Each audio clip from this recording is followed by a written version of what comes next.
মানুষকে কল্যাণকে। সম্মানিত উপস্থিতি, শাবান মাসের আমরা গুরুত্ব নিয়ে এখন আলোচনা করব ইনশাআল্লাহ। নবী সাল্লাল্লাহু আলাইহি সাল্লামের কাছে শাবান মাস অত্যন্ত গুরুত্বপূর্ণ একটি মাস। তিনি এই মাসকে খুবই গুরুত্ব দিতেন। সুনানে আবু দাউদ 2423 নম্বর হাদিস, আব্দুল্লাহ ইবনে আবি কাইস রাদিয়াল্লাহু আনহু থেকে বর্ণিত। তিনি বলেন, তিনি আয়েশা রাদিয়াল্লাহু আনহার কাছ থেকে শুনেছেন, তাকে বলতে শুনেছেন, কানা আহাব্বা শুহুর ইলা রাসূলিল্লাহি সাল্লাল্লাহু আলাইহি ওয়াসাল্লাম আইয়াসুমুহু। রাসূলুল্লাহ সাল্লাল্লাহু আলাইহি ওয়াসাল্লামের কাছে 12টি মাসের মধ্যে, মাসগুলোর মধ্যে নফল ইবাদত অর্থাৎ নফল সিয়াম পালন করার দিক থেকে শাবান মাস অত্যন্ত গুরুত্বপূর্ণ। তিনি খুবই ভালোবাসতেন, প্রিয় মাস ছিল তার এটা। সুম্মা ইয়াসিলুহু বিরমাদান, এরপরে তিনি আবার রমজানের সিয়াম পালন করতেন। তো হাদিস থেকে বোঝা যায় নবী সাল্লাল্লাহু আলাইহি ওয়াসাল্লামের কাছে সবচেয়ে প্রিয় মাস শাবান মাস ছিল। কিসের দিক থেকে? নফল সিয়াম পালন করার দিক থেকে। রমজানের সিয়াম পালন করা এটা হলো ফরজ। এছাড়া বাকি 11টি মাস এর মধ্যে সবচেয়ে বেশি গুরুত্বপূর্ণ এবং রাসূল সাল্লাল্লাহু আলাইহি সাল্লামের কাছে প্রিয় মাস ছিল হচ্ছে শাবান মাস। এই জন্য তিনি এই মাসে বেশি বেশি সিয়াম পালন করতেন, যেটা সামনে হাদিসে আসবে ইনশাআল্লাহ। এরপরে শাবান মাসে বান্দার আমলগুলো আল্লাহ রাব্বুল আলামিনের কাছে পেশ করা হয়। শাবান মাসে বান্দার আমল আল্লাহ সুবহানাহু ওয়া তাআলার কাছে উপস্থাপন করা হয়, পেশ করা হয়। সুনানি নাসাই হাদিস 2357 নম্বর, ওসামা বিন জায়েদ রাদিয়াল্লাহু আনহু থেকে বর্ণিত। তিনি বলেন, ক্বালা কুলতু ইয়া রাসূলুল্লাহ, আমি রাসূল সাল্লাল্লাহু আলাইহি সাল্লামকে বললাম, লাম আরাকা তাসুমু শাহরান মিনাশ শুহুর মা তাসুমু মিন শাবান। ইয়া রাসূলুল্লাহ, আমি আপনাকে শাবান মাসের চাইতে অন্য মাসে এত সিয়াম পালন করতে কখনো দেখি নাই। অন্য কোন মাসে আমি এত সিয়াম পালন করতে আপনাকে দেখি নাই যা আপনি শাবান মাসে পালন করে থাকেন। ক্বালা রাসূলুল্লাহ সাল্লাল্লাহু আলাইহি সাল্লাম, রাসূল সাল্লাল্লাহু আলাইহি সাল্লাম বললেন, যালিকা শাহরুন, এটা এমন একটি মাস, ইয়াগফুলুন নাস আনহু, মানুষ এই মাস থেকে গাফেল হয়ে থাকে, উদাসীন হয়ে থাকে। বাইনা রজবি ওয়া রমাদান, এটা হচ্ছে রমাদান এবং রজব, এই দুই মাসের মধ্যবর্তী, দুই মর্যাদাপূর্ণ মাসের মধ্যবর্তী এমন একটি মাস, যেই মাসে মানুষ সবচেয়ে বেশি উদাসীন হয়, যে মাসে মানুষ সবচেয়ে বেশি গাফেল হয়ে থাকে। ওয়াহুয়া শাহরুন, এটা এমন একটি মাস, তুরফাউ ফিহিল আমালু ইলা রাব্বিল আলামিন, এই মাসে আল্লাহ সুবহানাহু ওয়া তাআলার কাছে বান্দার আমলগুলো উপস্থাপন করা হয়। এটা এমন একটি মাস, এই মাসে মানুষ সবচেয়ে বেশি গাফেল হয়ে থাকে, উদাসীন হয়ে থাকে, অথচ এটা এই মাসে আল্লাহ সুবহানাহু ওয়া তাআলার কাছে বান্দার আমলগুলো উত্থাপন করা হয়, পেশ করা হয়। ফা উহিব্বু আইয়ুরফা আমালি ওয়া আনা সাইমুন, আর আমি এটা ভালোবাসি, আমি এটা পছন্দ করি যে আমার আমলগুলো আল্লাহ সুবহানাহু ওয়া তাআলার কাছে উপস্থাপন করা হোক এমন তো অবস্থায় আমি সিয়াম পালন করতেছি। অর্থাৎ আমি সিয়ামরত অবস্থায় যাতে আমার আমলগুলো আল্লাহ রাব্বুল আলামিনের দরবারে উপস্থিত হয়। সম্মানিত উপস্থিতি, তাহলে হাদিস থেকে বোঝা যাচ্ছে রাসূলুল্লাহ সাল্লাল্লাহু আলাইহি ওয়াসাল্লাম এই মাসে সবচেয়ে বেশি সিয়াম পালন করতেন। কেন? এটা এমন একটি মাস, এই মাসে মানুষ সবচেয়ে বেশি উদাসীন থাকে, কারণ এই মাসে আল্লাহ রাব্বুল আলামিনের কাছে বান্দার আমলগুলো ওঠানো হয়, বান্দার আমলগুলো পেশ করা হয়। এরপরে রাসূল সাল্লাল্লাহু আলাইহি ওয়াসাল্লাম নিজে বলছেন, আমি এটা ভালোবাসি, আমি পছন্দ করি যে আমি আমার আমলগুলো আল্লাহ রাব্বুল আলামিনের কাছে যখন ওঠানো হবে তখন যাতে আমি একটা ইবাদতের মধ্যে থাকি, আমি সিয়ামের মধ্যে থাকলাম, অথচ তারপর আমার আমলগুলো আল্লাহ রাব্বুল আলামিনের কাছে উপস্থাপন করা হলো। সম্মানিত উপস্থিতি, এই জন্য এই শাবান মাসের একটা গুরুত্ব রয়েছে। ইবনে রজব হাম্বলী রাহমাতুল্লাহ আলাইহি তার কিতাব লাতাইফুল মাআরিফ কিতাবের 130 নম্বর পৃষ্ঠায় তিনি লিখেছেন যে নবী সাল্লাল্লাহু আলাইহি সাল্লাম দুই কারণে শাবান মাসকে গুরুত্ব দিতেন। দুইটা কারণে নবী সাল্লাল্লাহু আলাইহি সাল্লাম শাবান মাসকে তিনি গুরুত্ব দিতেন। এক, শাবান মাস সম্পর্কে মানুষ উদাসীন। 2 নম্বর কারণ, বান্দার আমলনামা আল্লাহ রাব্বুল আলামিনের কাছে পেশ করা হয়। তো প্রথম নম্বর কারণ নিয়ে যদি আমরা আলোচনা করি, যে হাদিসে বলা হয়েছে ইয়াকফুলুন নাসু আনহু বাইনা রজব ওয়া শাবান ওয়া রমাদান, রমজান এবং রজব মাসের মধ্যবর্তী স্থান হচ্ছে শাবান মাস, যেই সময় মানুষ সবচেয়ে বেশি উদাসীন থাকে, মানুষ জানেই না, বোঝার চেষ্টা করে না যে এটা এমন একটি মাস যে মাসে আমার আমলগুলো আল্লাহ রাব্বুল আলামিনের কাছে উপস্থাপন করা হবে। সম্মানিত উপস্থিতি, এই বাক্যের দুটি মর্ম বা দুটি অর্থ হতে পারে। এক, শাবান মাস এটি এমন একটি মাস যে রমজান এবং রজবের মধ্যবর্তী মাস, আর এই মাস হচ্ছে মানুষকে বেশি উদাসীনতা দেখা যায়, সবচেয়ে মানুষকে সবচেয়ে বেশি গাফিল দেখা যায়, অন্য মানুষকে দেখা যায়। এই দিকে ইঙ্গিত করে যখন এই দুটি মহান মাস অর্থাৎ রজব এবং রমজান মাস উল্লেখ করা হয়েছে, অর্থাৎ যে শাবান মাসকে দুইটি পবিত্র মাস দিয়ে ঘিরে রাখা হয়েছে। রজব মাস হচ্ছে আল্লাহ রাব্বুল আলামিনের কাছে একটি সম্মানিত মাস, এরপরে রমজান মাস একটি সম্মানিত মাস। এই দুই পবিত্র দুই সম্মানিত মাসের মাঝখানে কি করা হয়েছে? শাবান মাসকে আবদ্ধ করা হয়েছে, বেষ্টন করা হয়েছে। তো মানুষ এই দুই মাসে ব্যস্ত থাকলেও এতটা ব্যস্ত থাকে না এই শাবান মাসে। এই তো রজব মাস চলে গেল, অনেকেই দেখবেন এই রজব মাসে তারা সিয়াম পালন করতেছে, রজব মাসে তারা সিয়াম পালন করতেছে, রজব মাসে তারা মেরাজ পালন করতেছে, অথচ এটা মেরাজের মাস কিনা এটা নির্ধারিত করার কোনো সুযোগ নাই। ইদানিং কিছু জাহেল মুফতি যারা ফতোয়া দিচ্ছে বা বিভিন্ন জায়গায় গুজব ছড়াচ্ছে, তারা রজবের মাসকে আপনার মেরাজের মাসকে নির্ধারণ করে দিচ্ছে যে মেরাজ নাকি রজব মাসেই হয়েছে। এরপরে শুধু মাস নয়, তারা তারিখও নির্ধারণ করে দিয়েছে ইদানিং যে 27 রজবে রাসূল সাল্লাল্লাহু আলাইহি সাল্লাম মেরাজ করেছেন, মেরাজ হয়েছে। এরপরে আরো কিছু উদ্ভব কথা বলেছেন যে এই মেরাজের এই রাত্রি নাকি 27 বছর যাবত ছিল। এরপরে রাসূলুল্লাহ সাল্লাল্লাহু আলাইহি সাল্লামের মেরাজে আল্লাহ রাব্বুল আলামিন নাকি আশ্চর্য হয়েছেন, তারপরে তাকে 27 বছর যাবত রাষ্ট্রীয় ব্যবস্থাপনা, রাষ্ট্র পরিচালনার যে বিষয়াদিগুলো রয়েছে এগুলো নাকি তাকে শিক্ষা দিয়েছেন। অথচ এই বিষয়ে কোনো হাদিস, স্পষ্ট কোনো প্রমাণ নেই, ভিত্তিহীন কথা। অথচ তাদের পিছনে আমরা ছুটছি, তাদের পিছনে আমরা দৌড়াচ্ছি। তারা যেভাবে বলতেছে, হাজার হাজার মানুষ তাদের মাহফিলে, তাদের বক্তৃতায় উপস্থিত হচ্ছে। সম্মানিত উপস্থিতি, এই সমস্ত উদ্ভব বানোয়াট যে কথাগুলো রয়েছে এগুলোর কোনো ভিত্তি নাই, এগুলোর কোনো দলিল নাই। এরপরে আমরা আরো দেখি এই রজব মাসে এই 27 তারিখে তারা সিয়াম পালন করে। 3 দিন নাকি সিয়াম পালন করতে হয়, 3 দিন নাকি সিয়াম পালন করতে হয়। যে রজব মাসের এই 3 দিন, যেই 3 দিন রাসূল সাল্লাল্লাহু আলাইহি সাল্লাম মেরাজ করেছেন, এই 3 দিন সিয়াম পালন করতে হবে। আজগবি একটা কথা, এরকম কোনো প্রমাণ নেই। রজব মাসে এরকম নির্ধারিত আমল, এরকম কোনো হাদিস নেই। সম্মানিত উপস্থিতি, যেগুলো রয়েছে এগুলো দুর্বল, বানোয়াট এবং মানুষের মন গড়া তৈরি করা, এগুলো থেকে আমাদেরকে বেঁচে থাকতে হবে। ফলে মানুষ এই ব্যস্ত হয়ে পড়ে প্রসিদ্ধ বিষয়ের দিকে। মানুষ যেটা বেশি বেশি যেদিকে লোকজন থাকে, মানুষ মনে করে যে ওটাই ঠিক। যেই দিকে মানুষের সংখ্যা বেশি থাকে, মানুষ মনে করে ওইটাই ঠিক। যেই কথাটা বেশি প্রসিদ্ধ, মানুষ মনে করে ওইটাই ঠিক। অথচ অল্প কম সংখ্যক লোক যেখানে আছে, যেখানে কথা বলে, সেটাও তো ঠিক হতে পারে। আল্লাহ রাব্বুল আলামিন বলছেন যে অধিকাংশ মানুষ জানে না যে তারা মুশরিক, ঈমান আনা সত্ত্বেও তারা মুশরিক। তো অধিকাংশ মানুষ ঈমান আনছে, তারপরেও তারা মুশরিক। এরপর আল্লাহ কি বলছেন? ওয়ালাকাদ জারা'না লি জাহান্নামা কাসীরাম মিনাল জিন্নি ওয়াল ইনস। আমি অধিকাংশ মানুষ সৃষ্টি করেছি জাহান্নামে দেওয়ার জন্য। তো আপনি বলেন যে বেশি মানুষ যেদিকে থাকে, যেদিকে দল ভারী হয়, সেটাই যদি সঠিক হয়, তাহলে আল্লাহ রাব্বুল আলামিন বলছেন আমি বেশি মানুষ সৃষ্টি করেছি জাহান্নামে দেবো এই জন্য। অধিকাংশ মানুষই আমি জাহান্নামে দেব, অধিকাংশ জিন আমি জাহান্নামে দেব। তাহলে আপনার কথা আর আল্লাহ রাব্বুল আলামিনের কথা দুটোর মধ্যে রাত দিন তফাৎ। এছাড়া অসংখ্য জায়গায় আল্লাহ তাআলা বলছেন যে আমার ইবাদত করে, আমার শুকরিয়া আদায় করে খুব কম সংখ্যক লোক, খুব কম সংখ্যক লোক। হাদিসে কি আসছে? 1000-এ কয়জন জান্নাতে যাবে? একজন। 9,999 জন যাবে হচ্ছে জাহান্নামে, একজন যাবে জান্নাতে। তাহলে বেশি লোক যেদিকে, আপনি যদি সেই দিকে যান তাহলে তো পথভ্রষ্ট হবেন। সম্মানিত উপস্থিতি, এই জন্য হুজুগে বাঙালি হওয়া যাবে না। যেদিকে মানুষের ঢল বইবে, যেদিকে মানুষের বিশাল জনসমাবেশ হবে, আমাকে সেই দিকেই যেতে হবে, বিষয়টা এমন নয়। আল্লাহ আমাদেরকে বোঝার তৌফিক দান করুক, আল্লাহুম্মা আমিন। যে কথা বলছিলাম যে মানুষ এই সময়, এই মাসে মানুষ বেশি উদাসীন হয়, এই মাসে মানুষ সবচেয়ে বেশি গাফেল হয়।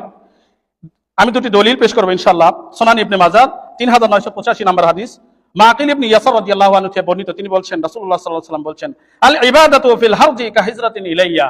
রাসূল সাল্লাল্লাহু আলাইহি সাল্লাম বলছেন যে ফিতনার সময়ে ইবাদত করা আমার নিকট হিজরতের সমতুল্য। হিজরত করলে যে পরিমাণ সওয়াব পাওয়া যায়, যতটা মান, যতটা মর্যাদা রয়েছে, ফিতনার সময় মানুষ যখন ফিতনায় পড়বে, এই সময় অল্প ইবাদত হলেও এই ইবাদতটা ওই হিজরতের সমপরিমাণ হবে। সহিহ হাদিস। সম্মানিত উপস্থিতি, অন্য হাদিসে রাসূলুল্লাহ সাল্লাল্লাহু আলাইহি ওয়াসাল্লাম বলছেন, বুখারীর 539 নম্বর হাদিস, আয়েশা রাদিয়াল্লাহু আনহা বলেন যে আতামা রাসূলুল্লাহ সাল্লাল্লাহু আলাইহি ওয়াসাল্লাম লাইলাতা বিল ইশা। নবী করিম সাল্লাল্লাহু আলাইহি সাল্লাম এশার সালাত আদায় করতে বিলম্ব করলেন। একদিন নবী সাল্লাল্লাহু আলাইহি সাল্লাম এশার সালাত আদায় করতে বিলম্ব করলেন। ওয়া যালিকা ক্বাবলা আইয়াফশুল ইসলাম। এটা ছিল ইসলাম ব্যাপকভাবে প্রচার হওয়ার আগের ঘটনা। ফালাম ইয়াখরুজু, রাসূল সাল্লাল্লাহু আলাইহি সাল্লাম বের হননি। ক্বালা উমর, ওমর রাদিয়াল্লাহু আনহু বললেন, নামান নিসাউ ওয়াসিবিয়ানু ফাখরাজা, যখন মানুষজন অর্থাৎ মহিলারা শিশুরা ঘুমিয়ে পড়লো তখন রাসূল সাল্লাল্লাহু আলাইহি ওয়াসাল্লাম বের হয়ে আসলেন।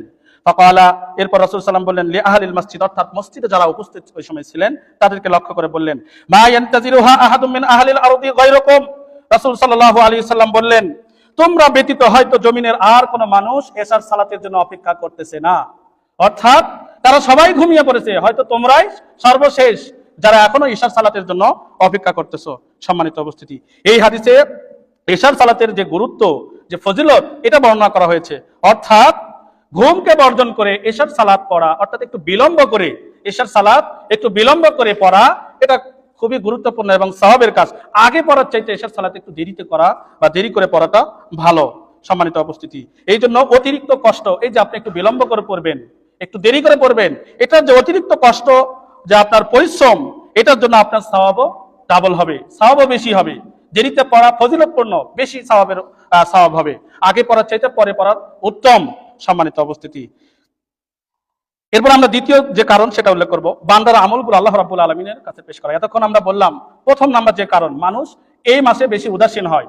তো এই যে হাদিসটা শেষে বললাম, এটা বলার কারণ হচ্ছে যে এই মাসে যদি মানুষ ইবাদত করে, এই মাসে যদি ইবাদত সুন্দর করে করে এবং গুরুত্বের সাথে করে, তাহলে তার সওয়াবের পরিমাণ অবশ্যই বেশি হবে ইনশাআল্লাহ। এরপরে দ্বিতীয় যে কারণ, বান্দার আমল আল্লাহ রাব্বুল আলামিনের কাছে পেশ করা হয়, উপস্থাপন করা হয়। তো এখানে এই প্রশ্নের উত্তর আমরা যদি হাদিস দিয়ে বলি, তাহলে বান্দার আমল আল্লাহ রাব্বুল আলামিনের কাছে প্রত্যেক বৃহস্পতিবার সোমবারে উপস্থাপন করা হয়, এরকম হাদিস আছে। এরপরে অন্য হাদিসে আসছে বান্দার আমল সকাল সন্ধ্যায় প্রত্যেক দিনের আমল উপস্থাপন করা হয়।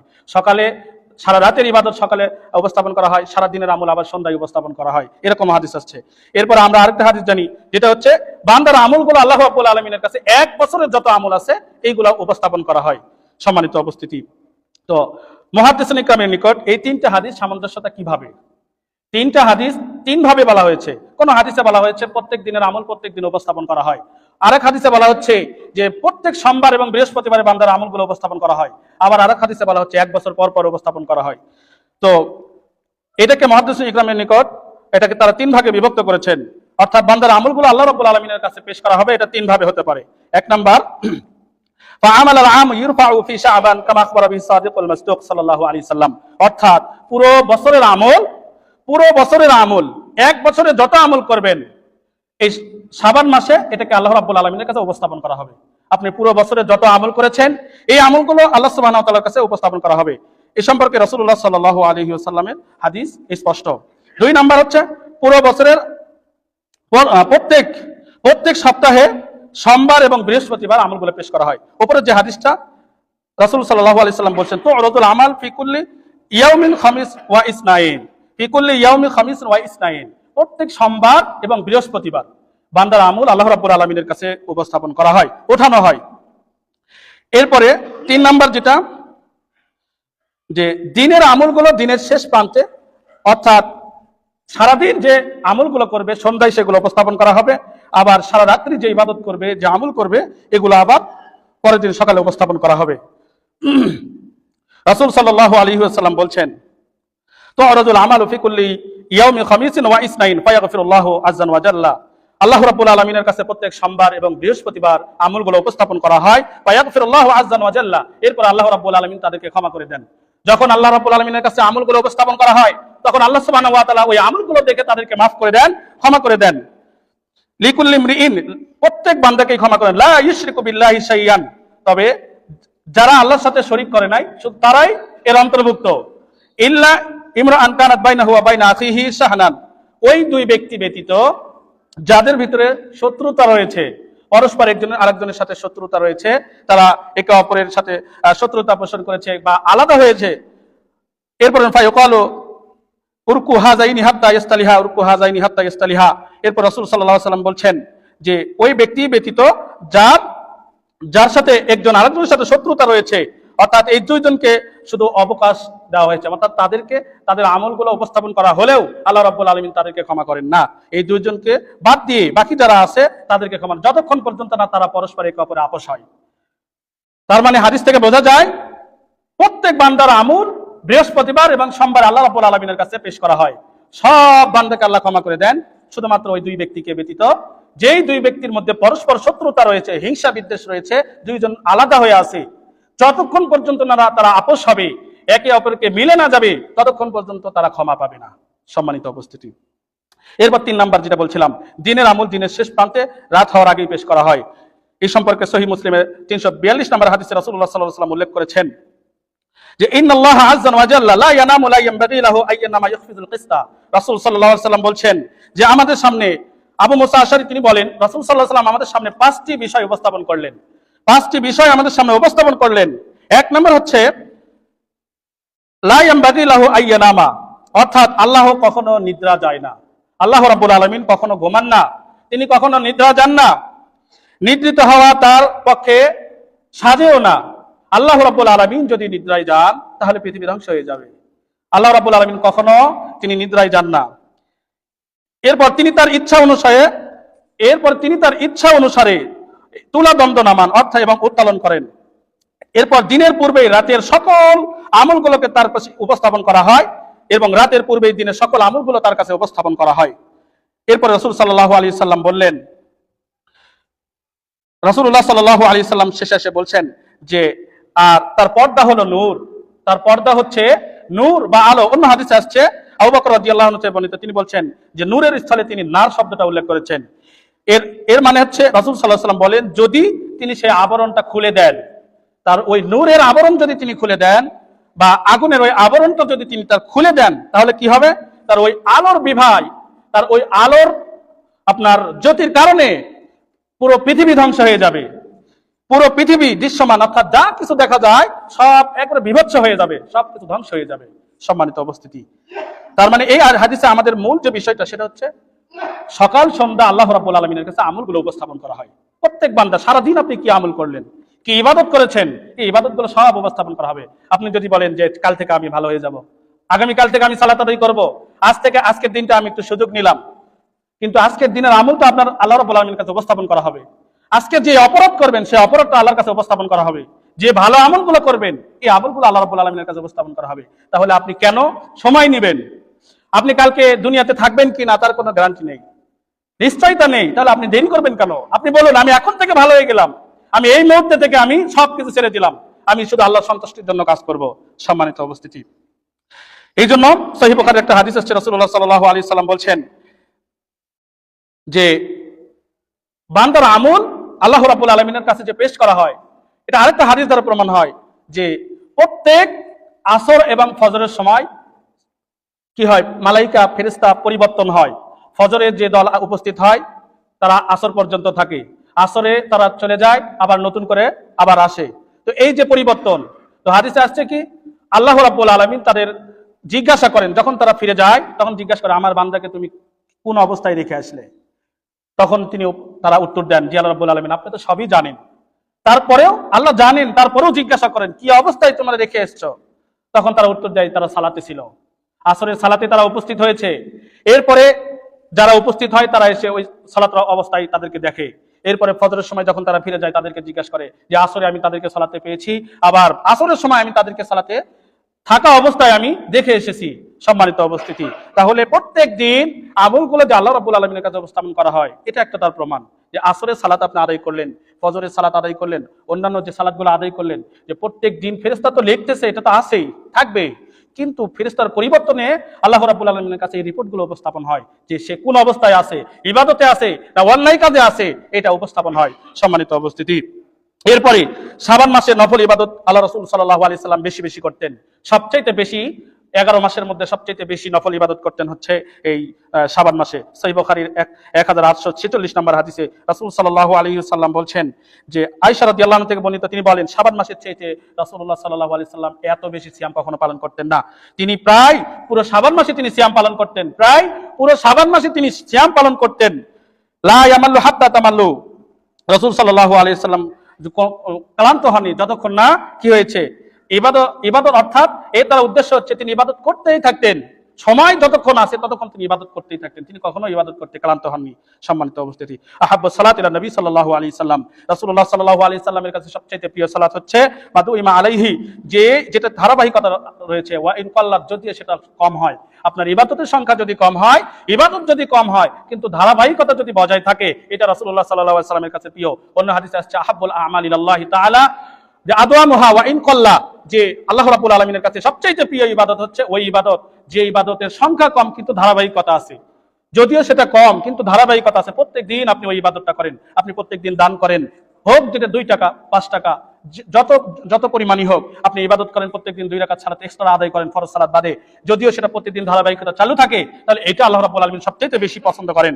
সম্মানিত উপস্থিতি, ওয়া কানা ইযা সাল্লা সালাতান দাওয়ামা আলাইহা, এরপর রাসূল সাল্লাল্লাহু আলাইহি ওয়াসাল্লাম বলছেন যে তিনি নফল সালাত এভাবে আদায় করতেই থাকতেন, পরবর্তীতে তা অব্যাহত রাখতেন, অর্থাৎ যে যতটুকু ইবাদত করতেন এটা পরবর্তী পর্যন্ত তিনি জারি রাখতেন। সম্মানিত উপস্থিতি, তার মানে ইবাদতের মাত্রা আমাদেরকে অবশ্যই ঠিক রাখতে হবে, বিশেষ করে শাবান মাসে আমাদের সিয়ামের মাত্রা বাড়াতে হবে। এরপর আসুন আয়েশা রাদিয়াল্লাহু আনহা, রমজানের যে কাজা সিয়ামগুলো এগুলো তিনি এই শাবান মাসে আদায় করতেন, শাবান মাসে আদায় করতেন, হোক পুরুষ হোক নারী হোক সকলের ক্ষেত্রেই। যে রমজান মাসের সিয়াম যদি কাজা থাকে, রমজান মাসের সিয়াম যদি কাজা থাকে, তাহলে এটা আদায় করার সবচেয়ে বড় সুযোগ হচ্ছে শাবান মাস। এই শাবান মাসে আয়েশা রাদিয়াল্লাহু আনহা তার সমস্ত কাজা সিয়াম তিনি পালন করতেন এবং আদায় করতেন, যতটুকু সাধ্য ততটুকু তিনি নফল আমলগুলো করতেন পাশাপাশি। সম্মানিত উপস্থিতি, এরপরে